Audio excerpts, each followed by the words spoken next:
Good morning बच्चों। रोहतास नरवाल की online कक्षा में आपका स्वागत है।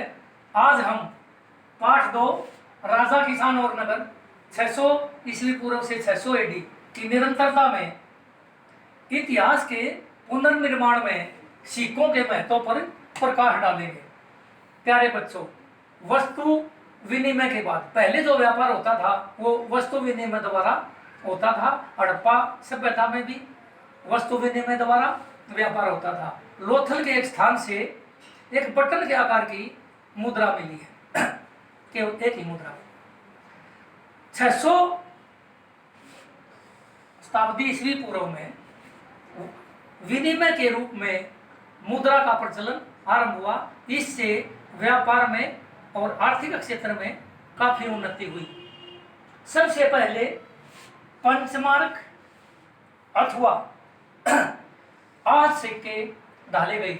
ये चांदी व तांबे के वृत्ताकार अथवा आयताकार टुकड़े थे, जिन पर पंच अथवा ठप्पा मारकर सांप, बिच्छू, मानव अथवा वृक्ष आदि के चिन्ह अंकित कर दिए जाते थे।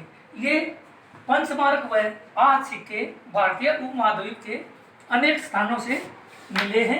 इसके बाद तांबे व चांदी के सिक्के ढाले गए। प्यारे बच्चों, चांदी के सिक्के और तांबे के सिक्के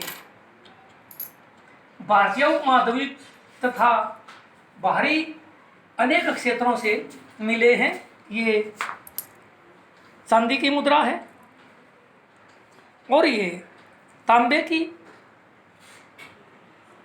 और ये तांबे की मुद्रा है जो प्रचलन में आई। इससे व्यापार करना आसान हो गया और वस्तु विनिमय का स्थान व्यापार ने ले लिया।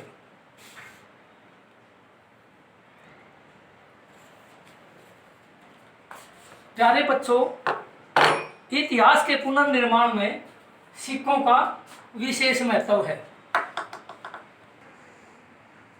आरंभ में सिक्कों पर कुछ चिन्ह अंकित किए जाते थे, लेकिन बाद के सिक्कों में राजाओं व देवताओं के चित्र, तिथियां व चिन्ह भी अंकित किए गए।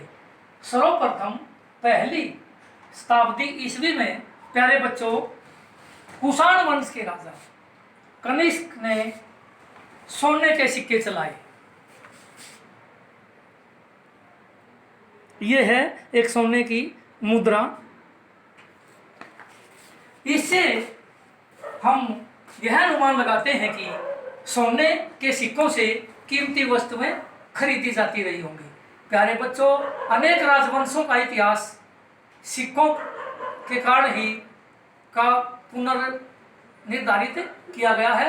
इतिहास का पुनर्निर्माण सिक्कों पर ही किया गया है। एक सिक्के पर समुद्रगुप्त को वीणा बजाते हुए दिखाया गया है।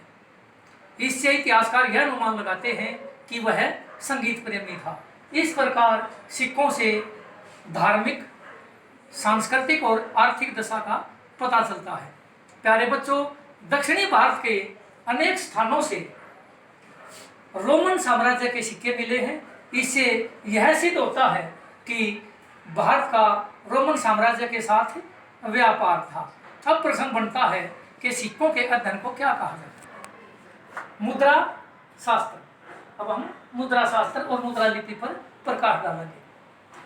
सिक्कों के अध्ययन को प्यारे बच्चों मुद्रा शास्त्र कहा जाता है और उनकी लिपियों के अध्ययन को मुद्रा लिपि कहा जाता है। ईस्ट इंडिया कंपनी के टकसाल में एक अधिकारी जेम्स प्रिंसेप ने अशोक के समय के अभिलेखों और सिक्कों पर अंकित ब्राह्मी और खरोष्टी लिपि